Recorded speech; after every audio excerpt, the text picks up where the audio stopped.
નિર્વ્યસની જીવન જેના છે ને તંદુરસ્ત છે. છોડી દેજો મારા બાપ.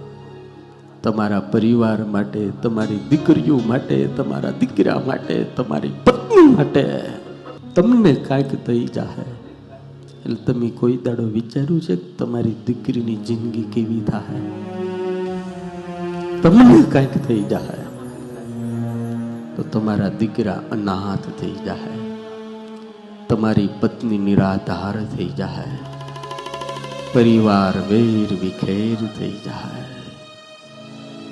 આપણા જેટલા આદર્શો છે એને કોઈએ આવા વ્યસન નથી કર્યા મારા બાપ, કોઈએ.